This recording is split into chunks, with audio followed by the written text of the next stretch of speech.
네, 오늘은 실패에 대하여 배워보겠습니다. 대부분의 사람들은 실패보다는 성공을 말하길 좋아합니다. 그러나 이거 아시나요? 집에서 뛰어난 닭 요리를 개발한 한 남자가 함께 판매할 식당을 찾아다녔습니다. 무려 1800번을 실패했죠.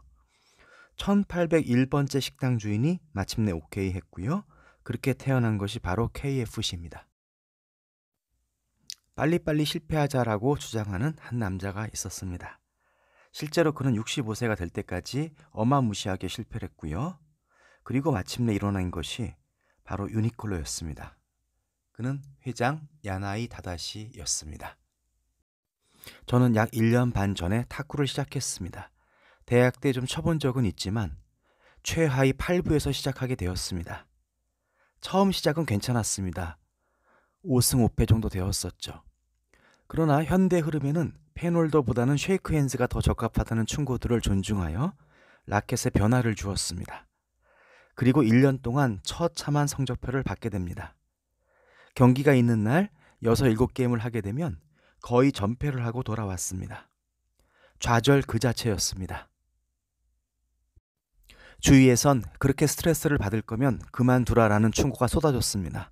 저도 사실 정신이 없었습니다. 그러나 1년 후 제 성적은 5할 이상으로 상승하게 됩니다.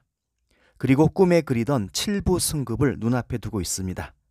도대체 무슨 일이 있었던 걸까요? 제가 직접 경험한 실패에서 얻은 3가지 교훈을 오늘 나누고자 합니다.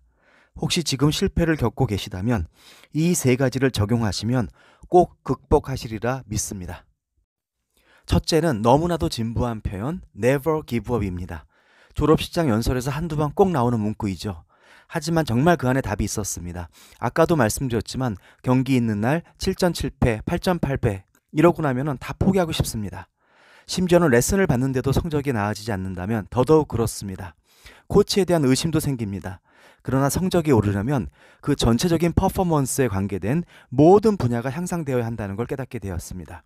탁구의 경우에는요. 스매싱, 커트, 드라이브, 백, 서브, 리시브, 스텝, 전략 짜기 대충만 열고 해도 10개 가까운 분야에서 다 같이 상승해야 됩니다. 그러려면 당연히 시간과 인풋이 필요하겠죠. 그러니까 중도에 포기하면 그 발전을 볼 수가 없는 겁니다. 두 번째는 전문 지식을 발견해야 합니다. 우리가 알고 있는 지식에는 한계가 있습니다. 한층 더 업그레이드된 지식을 찾아야 합니다. 멘토, 강사, 책, 유튜브, 강연회 등등 분명 자신의 분야에서 앞서 나가는 사람이 있습니다. 그것을 찾아서 자신의 것으로 만들어야 합니다. 망고 진리의 보고는 책입니다. 샤넬을 이끌었던 칼 라거펠트는 25만 권의 장서를 이탈리아에 있는 주택 6채에 보관하면서 새벽 4시부터 독서 열중했다고 합니다. 워런 버핏은 자신은 독서 좀 하는 사람보다 5배 정도는 더 읽는 것 같다라고 고백한 적이 있습니다. 요즘 유튜브 또한 지식의 창고입니다. 저의 경우에는 드라이브를 제대로 구사한다고 생각했었습니다. 그러나 코치님이 원홀을 그리듯이 공을 깎아야 한다고 설명할 때 사실 충격을 받았었습니다. 그렇게 생각한 적은 한 번도 없었기 때문입니다. 마지막으로 아는 것과 행하는 것은 별개의 것임을 알아야 합니다. 담배가 몸에 해롭다는 것은 흡연자들도 잘 압니다. 하지만 금연은 다른 차원의 이야기죠. 모든 분야가 다 그렇습니다.